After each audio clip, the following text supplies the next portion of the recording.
Voilà, donc cette formation, comme elle est indiquée sur l'écran, s'adresse aux parents et aux éducateurs, en fait, tout ce qui est concerné par le problème des enfants et des adolescents à haut potentiel.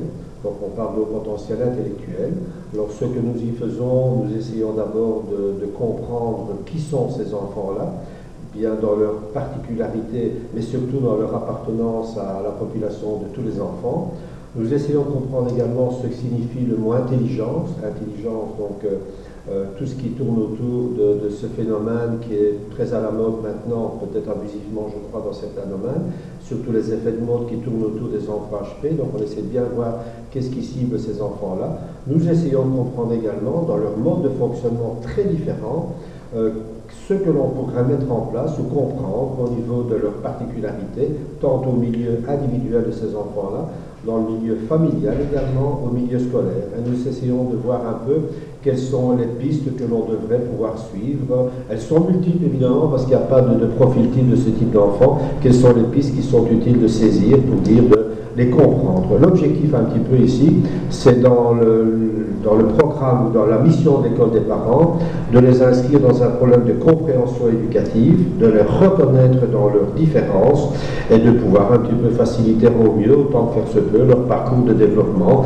tant au milieu scolaire que familial, que social.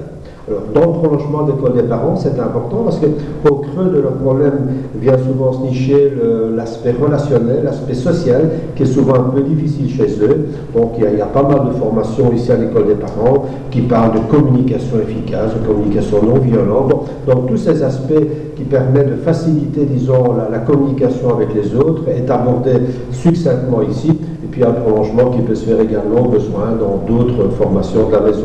Alors, en ce qui me concerne, donc, je suis psychologue clinicien.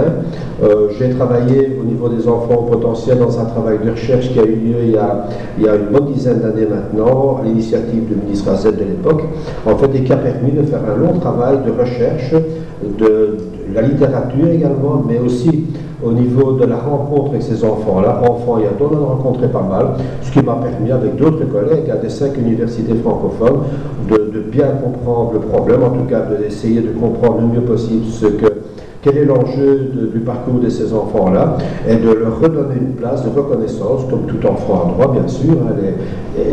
Chaque enfant a le devoir, je crois, le droit également, du moins au niveau des professionnels, d'être reconnu dans sa différence pour pouvoir en tout cas avoir un développement éducatif le plus harmonieux possible. Enfin, voilà.